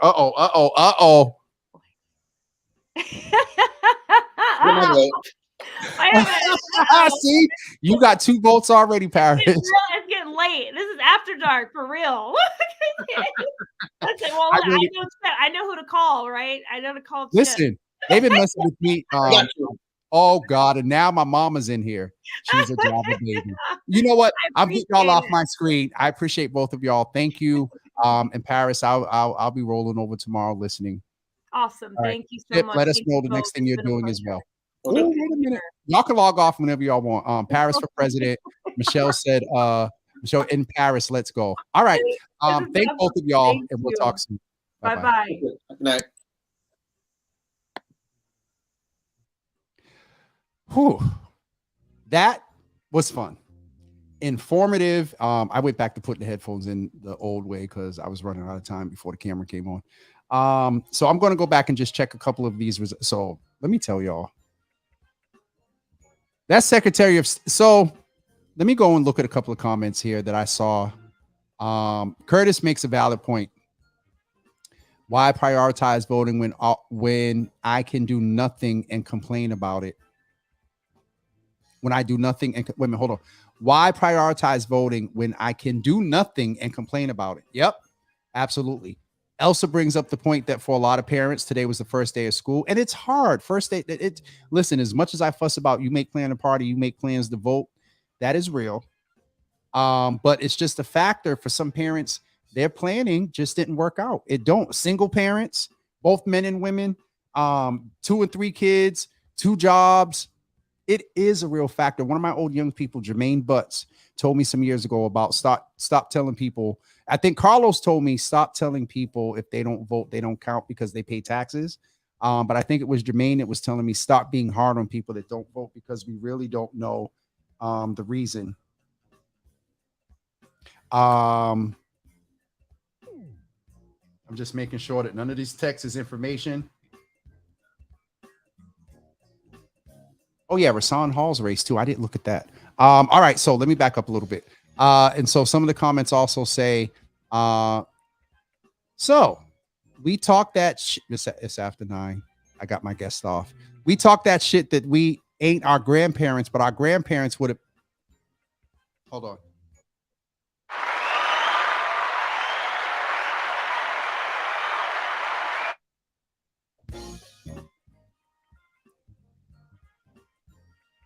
Paris mentioned the protests, and y'all know Carlos and I talked. So we were talking earlier, and I give him credit. I can't give him any royalties or whatever, so I'll just give him credit.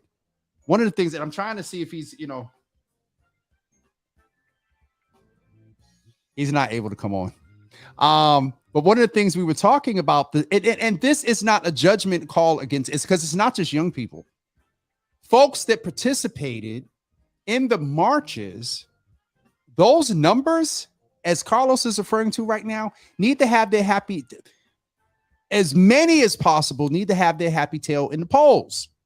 Yes, all of them wasn't from Boston, and all of them may not have been from Massachusetts. Fine, whatever. You get the point of what I'm making. The point I'm making. That here again, and I can, Lord Jesus, Lord Jesus, Lord Jesus. The more the numbers come in, the more that an AP is reporting on the DA's race. And they are neck and neck. So let me just show y'all right here. I get distracted when I see a number come up. Where is this? So I keep moving the screen on the wrong thing. This is where we are with the Suffolk DA. Oh, you know what? Never mind. I ain't gonna say it. Christopher Dempsey, Chris Dempsey. Oh, that's auditor. I'm like, what the heck? So right now, with 10.28% of the precincts reporting, there's an update coming in another 15 seconds. It's right now 51.6%. Oh, it just switched. See? So they're going back and forth. It just jumped to 51.6% for Kevin Hayden. Ricardo just had 51%, and then Ricardo Arroyo is now at 48.4%. And so it's going to fluctuate with only 10.28% of the folks of the precincts reporting. No more else up here. Andrea Campbell, y'all. She's pulling it out. She's kept that gap. A few minutes ago, it started out, it was like 46-35. Then I believe Andrea went to 46 and went to like 47 something. She's been staying in this mid 40 spot. Lisa Shannon, Liz Reardon has been staying in this mid 30s, and Quentin, he pulled out and put his support behind Andrea. I'm sorry, Attorney Campbell. I'm tired, y'all. Lieutenant Governor, I did not really pay much attention to this, but right now it looks like it is going to be Kimberly Driscoll. I've heard her name a lot. And let's just see if anyone's reporting. For some reason, I cannot find. Boston does not seem to have any numbers up yet. Or if I think I may be looking in the wrong place. Election Boston. Oh, that's 22 precinct adjustments. So I can't find Boston's numbers. State and city elect 22 filing deadlines. Who's my mayor? Polling locations. I can't find the Boston. The link. Dates and so I can't find it, y'all. I'll try one more time. 2021 is the only place. Oh, look at me. I'm sorry. I'm so sorry, y'all. Hold on. Where we at? There we go. So this is from the Boston Globe. Carlos let me know that Twitter and yes, Liz won. Hold on. Liz won, y'all. Where is that? Let me find that race. That is the second Suffolk. Come on, Liz. Second Suffolk state. That's the House. I need the Senate. That's the state. Carlos, am I looking in the wrong state house? And then I should be looking. There we go. All right. So state Senate for second Suffolk. Come on, Jesus. All right. Yeah. I know, Carlos. You know what? I'm going to claim something right now. Java with Jimmy. In the next couple of years, I'm going to organize that we're going to have folks at the closing the poll. Carlos, can I do that? I'm not with a candidate. I think you can only have access to those printouts if you're a candidate. Carlos, let me know. Rasan Hall is the Democratic nominee for DA in Plymouth County. Yes, sir. I know. I'm here and I can't do my usual trolling online. So, Liz, right now, let's see if I don't see a check mark here as of yet. There's only 10. There's about 11% of the votes. Hold on. Let me bring this back up.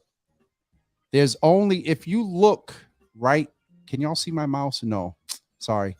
If you look right here below the 2.8, there's that 10.96% reporting. They're going to update again in a couple of seconds. Let's see what they say. Oh, Carlos, listen. I know you're not going to listen. I trust you, brother. What you put in the comments, I know you looked, and you ain't got to tell me to look at RasanHall.com. All right. Nothing really changed in that one. So, James Grant, that was his name. I could not remember his name earlier today. So Diane Wilkerson, right now it's Liz Miranda, 440. These are low numbers right now at 10%. So I believe this is probably going to change, y'all. All right, I need to go back here. So let's go back up and see if we have any updates in the major races. Andrea, let's see what she's doing. Still at 47, 26.9%. So I think they're going to probably wind up declaring Andrea soon. Money don't buy everything, including races. Oh, Jesus. All right. So with 16% of the precincts reporting in the DA's race, Kevin Hayden, 56.7%, Ricardo Arroyo, 43.3%. One day, y'all, Java with Jimmy's going to have a John King map. That's what I call it. I need to get Jed and figure it out. How we get him a screen and Boston's wards and precincts, and we do our own little Dina on here is Lee Angel called me the hood CNN. We need a screen. All right. Just some commentary. Hold on. Wait a minute. Auntie, what you putting up? I put him because the more progressive the DAs, the better. Steve Tompkins won. Auntie, what do you? Maura Healey, she won. We knew she's a presumed Democratic nominee, so she's going on to November because there is a Republican challenger. Auntie, we know about Galvin. Kevin Hayden has not been declared. Can somebody, Auntie, are you seeing Kevin Hayden declared anywhere on Channel 5 or something? If y'all are watching Channel 5 and me, I think that is so funny. I'm trying to be as up to date as fast as possible, but I don't have those resources right now. Not yet. All right. I'm going to get ready to wrap up, everybody. Sugar honey iced tea. Sugar honey iced tea. Sugar honey iced tea. Oh, I'm sorry. I shouldn't have been singing that like that, but that's better. Andrea Campbell won. You know, there's a couple of people that I just really want to call right now, see if they'll pick up the phone. New York Times called it. So if you scroll down here, it'll say the source. Well, the source here is saying AP, but someone just texted me and said New York Times called it. Wow, congratulations. I wonder if her or Liz will pick up. I should try to call them. See if they'll pick up the phone. All right, what was that other race? Oh, let's go to the House 5th Democratic, which was Danielson Tavares. I shared with you all before, but let's just look at the numbers. State House. What is this? Okay, there we go. State House. Carlos, why are these numbers like this? This is so weird. We want the 5th Democratic Suffolk. Here we go. 4th, Bristol, Essex, Hamden, Middlesex, Norfolk. There it is. So my understanding is Donnie conceded because you do. So let me tell you all a little bit what happens when we talk about close the polls. And so if I ever ask y'all to help close the polls, not as a candidate, to be able to get in and Java with Jimmy, get some of them numbers quickly. Basically, those machines in which we put our votes, at the end of when it's all clear and done, they print out a ticker tape type thing. They post it on the wall. Usually, every campaign has somebody covering every ward and precinct. And Carlos, tell them if I'm lying, I'm flying. There has been no other machine since the Menino machine. We had every ward and precinct. Yo, the operation was crazy. We all went to one spot. Everybody had cell phones were just then. I think the last one I did was like 2000. He ran in 913. He didn't run in 13. I think 09. And people call in. There was this whole system set up. You put your number in that they call it. They say their water precinct. They put the number in real time. Mayor Menino knew a lot before some of the candidates even knew because it was just that type of machine. So, yes. So that's how closing the wards, closing the polls Hold on.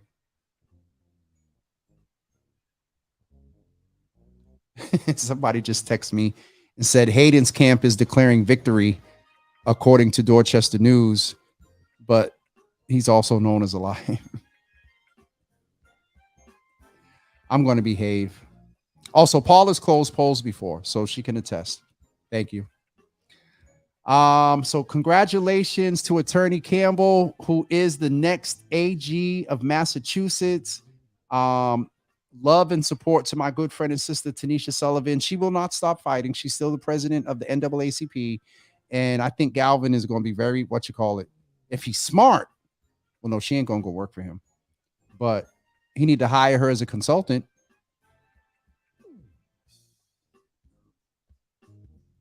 So we got 16% of the votes. Let me put this back up here for you all. We got 16% of the votes in for district attorney. Right now, it hasn't changed too much. 56.7 for Kevin Hayden, 43.3. Oh, my auntie Java is shady. She said he's not that smart. And Tanisha was qualified than him than he was to walk into that office 27 years ago. Woo! Can we just show that video just to be a little bit petty? I use that word lightly. Y'all know. Oh, I don't want to mess around and start sharing screens and mess up. So y'all saw the video. Right now, this Diana DiZoglio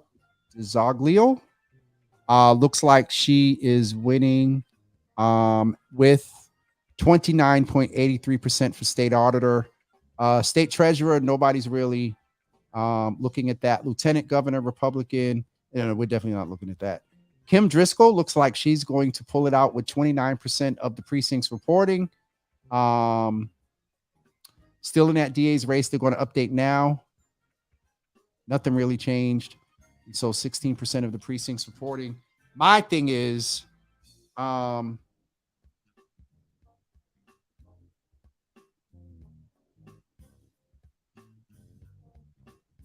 DA's right. DA race tied 50-50. All right, no particular updates there. I want to stay on for let's go to the 15th, Carlos asked. Let's go to the 15th. That was so when I looked a few minutes ago, they didn't have any numbers. Well, that was quite a while ago. State House 15th. State House 15, Suffolk Democrat. No numbers yet. No numbers yet, Carlos. So I don't know what's going on there with them. Let's see if we get any other updates. Is the city reporting yet? Carlos, can you help answer that? I don't know, Thaddeus, if that's a state protocol or a municipality. Carlos, do you know? I'm gonna all right, 5643.3. That's where we are with the district attorney. Lord have mercy, Jesus. Whew. All right. Thaddeus Carlos said he believes they count the mail-in as they come in. And then, of course, folks, we have to consider the absentee ballots. And then I would presume that drop boxes, I don't know the particular process or when they drop them off. Early votes should have already been banked based on what Carlos said. Carlos is unable to join us. He would be here. But we got him right here. So I know y'all tired of seeing my face. Royals numbers are that bad considering the negativity. Aren't that bad considering the negativity he had to deal with. Absolutely. So the DA's race just changed with 20. So a quarter of the wards and precincts reporting, just about a quarter, 23.5% reporting. Kevin Hayden is at 58.1%, and Ricardo Arroyo is at 41.9%. And so I think the AP and different outlets, Carlos did just mention that Kevin Hayden's camp is declaring victory as well as that other text I got. So, no, I think it was just him. Hold on. Listen, I'm tired. I need to go eat. Okay. So it is 10:13. We will go to 10:30. Do me a favor in the comments, you all. I'm going to ask you, describe Boston politics after tonight. One word, or give me your thoughts. What are your thoughts around Boston politics after this election? Two, 3 sentences, not a whole paragraph. What are your thoughts about Boston politics after tonight? We haven't talked about the city council hearing. That's going to be interesting tomorrow. It was interesting last week. Between that hearing and what went on with the DA race, I'm very curious as to what people think Boston politics is going to look like in these next few years. It's just so interesting because now I'm just like, yeah. Let's see if there's an update. 23.5% still.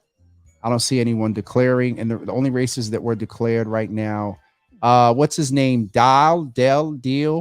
He is the Republican nominee. And so the thing that's interesting, let me show you something real quick that's interesting for me. Look at these numbers. Maura Healey has 188,243 votes. Deal has 47,515. Now, this is a primary. We can't take for granted that Republicans, may have not come out as much. This is a large gap. However, we don't need to take for granted that we need to get out and vote Maura Healey in November. So I just wanted to make that observation because I wanted to look at the numbers. I was about to say, hey, don't take this Massachusetts for granted. This Republican can sneak up. And so I just wanted to mention that as well.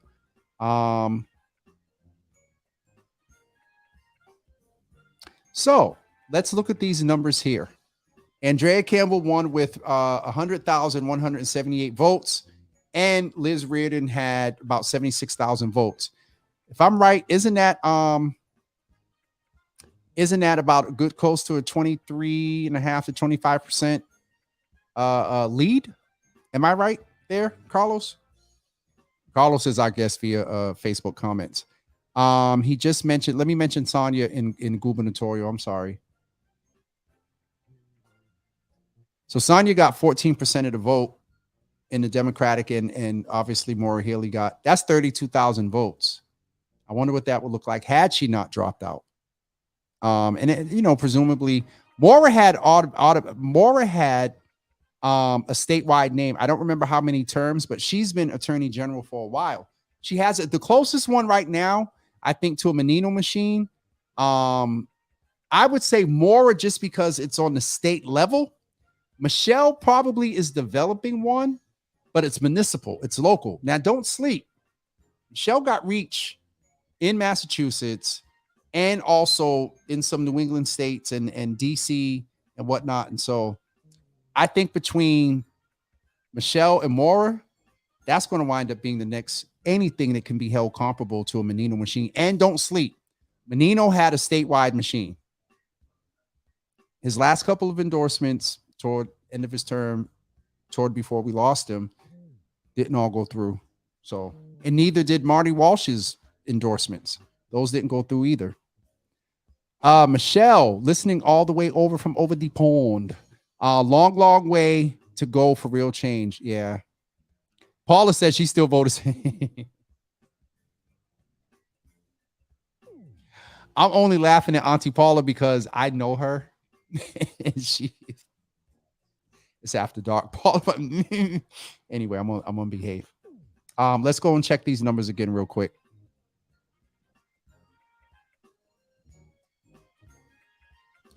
No change in the DA's report. Still the same amount of votes, still the same amount of precincts reporting.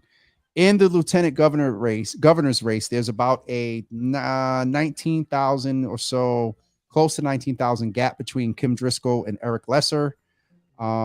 Let's go back and see what's going on. Well, just make sure. Let's look at these numbers with the Senate, 2nd Suffolk Senate.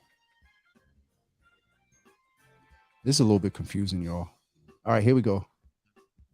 The way they line them up is crazy. So right now, currently, with almost 14% of the precincts reporting, Liz is at a 30. Liz has 38% of the vote. Diane Wilkerson has 27, about 28%. That's a 10-point lead. Culpepper and Wilkerson are about a 8-point difference. Then Nika Elugaro. This is very interesting. I'm curious as to what wards and precincts have not come in yet. Because if you would leave it, and I shared this with Carlos the other night when we did the Boston Poly check-in. Oh, Carlos said good night. Wait, no. Huh? Carlos? No. Can you tell wife to I don't know. I'm messing. Good night, brother. Get some rest. I appreciate you for all that you've imparted in me through the years and also your contribution to tonight. And so I've been very public. I said for me, there was only two, and I stopped using the word viable. For me, there was only two candidates to consider, Liz and Nika. And I stayed on the fence for a while. But I watched, and I know both Liz and Nika, but I've watched Liz as she's become a state rep. And there's just we definitely have common values and principles, and policies, which inform values and principles inform legislatives' policies, along with what we are trying to get them to do for us and what we're saying. But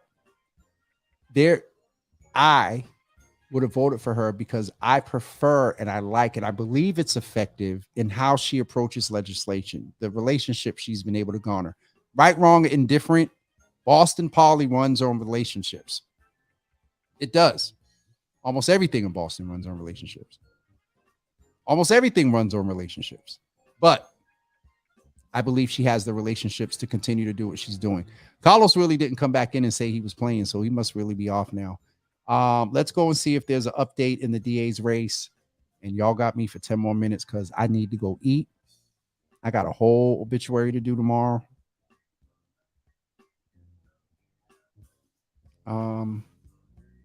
Let's go back to the district attorney. As long as I don't see no check mark next to Kevin Hayden's name. Oh, there's no change yet. Still 23.5%. What is the holdup?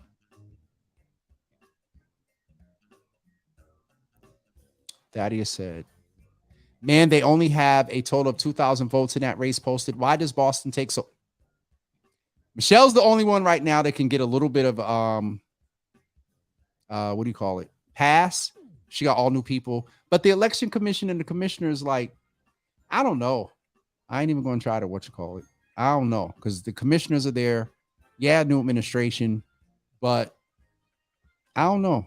And it's been like that. Not just Michelle, but Marty too. Marty's last couple of years. We were like at 8:45. We're sitting there like,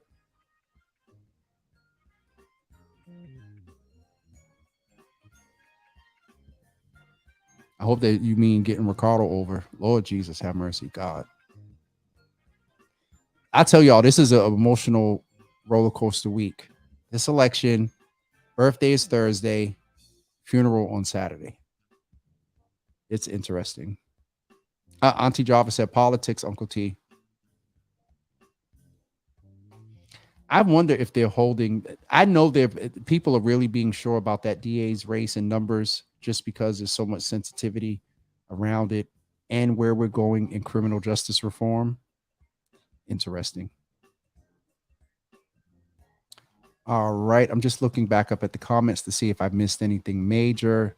My good friend Charlene was in here. Toy Burton's in the building tonight. Hey, Toy. Congratulations on all you're doing and the Peace with the Patriots and whatnot. That is definitely dope. What's today, y'all? Tuesday. Tomorrow's Wednesday. Join me tomorrow at 9 a.m. for We Need to Know Wednesdays. I don't know who I'm going to have. I might have Ricardo pop in. I did ask to check in with him. And then Thursday is, I don't know what we're doing for Java with Jimmy on Thursday. I don't know. Don't forget Friday, 6 to 9 p.m. Black Joy opening. Yours truly is emceeing. and also have the opportunity to introduce some great artists here from the city of Boston. One young man I've known since he was very, very young man. I almost said his government. Mondi Music is going to be singing, and also Eve C. They are singing as well. And then it's going to be there'll be music by DJ Washam. And so let's go in and check this number. There is still, hopefully this is an update. Somebody got a resource from somewhere else. Okay. Jimmy Shake on Thursday. Auntie, I will probably go live here and there, but I don't know. Thaddeus, is it going to be streamed? I'll probably obviously go live a couple of times, but I don't know if he's doing full stream. Y'all, I'm tired. I know. Auntie said, listen, I'm not that tired, or I am that tired because you wrote blank, but I definitely saw joy. I mean, black. See, I'm getting ready to go eat and take my happy self to bed. Oh, Jesus. I just need them to, can they just give the results before I go to bed, please? I just want to see who's the next district attorney. And still no new numbers, 23.05%.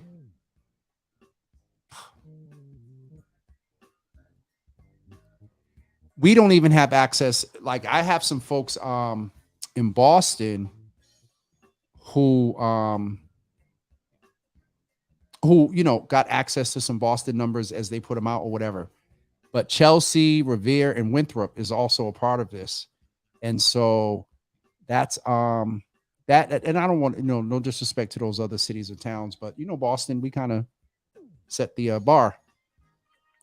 Are there any other races that you guys want me to look at while we're here? Because in about 5 minutes, your boy is going to eat and go to bed. 15th. Let's see if we got numbers in the 15th yet. The 15th is over where Nika El-Ugaro was.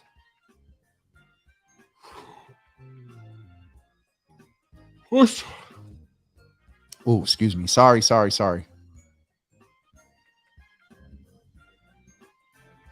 I don't understand why there aren't any numbers in the 15th yet. I still don't have anything in Boston. This is crazy.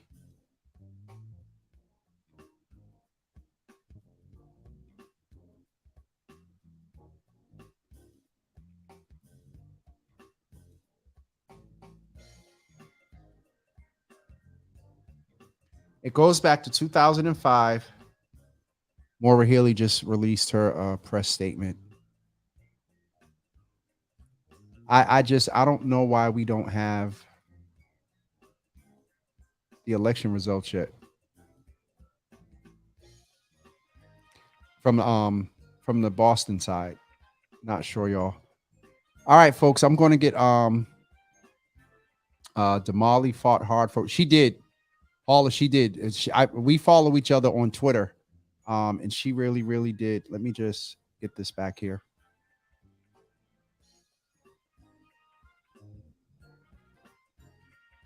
All right, I don't see a check mark yet. So, where do you see this at, Michelle? Can you share your source? So she's seeing that Montana won over in the 15th.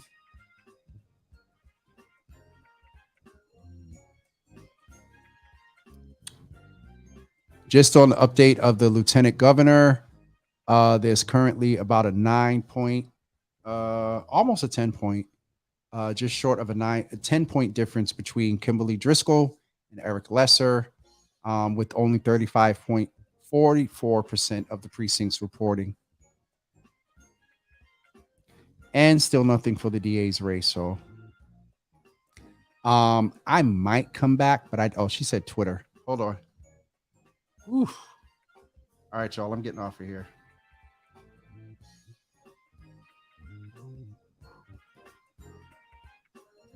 Yep. I'm getting off here.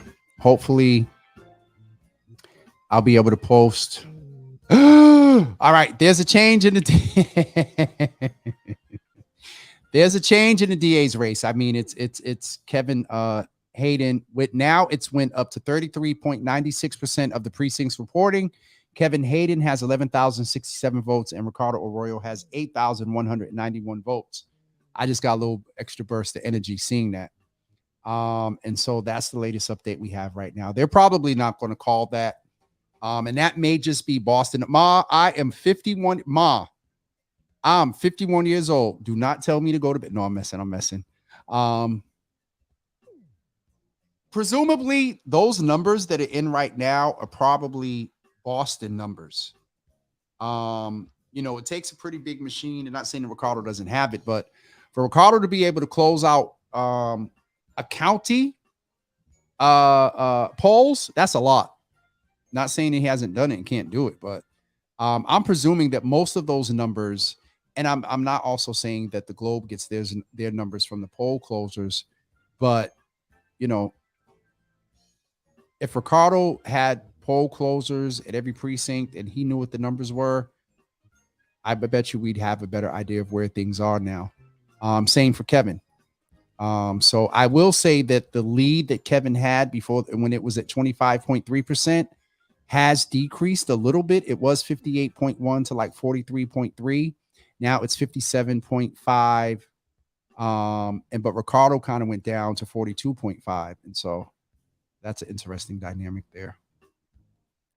All right, folks. I'm definitely getting off of here.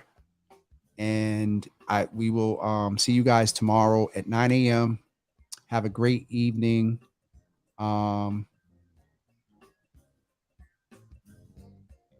My family is in here really trying to call me out. I agree. You know how you get when you hungry and tired. Oh, you mean in general, Auntie. I thought you meant me. All right. Thank you for tuning in tonight, folks. Hopefully in November, we'll be able to put something together and do this face-to-face and have some different analysts and commentators.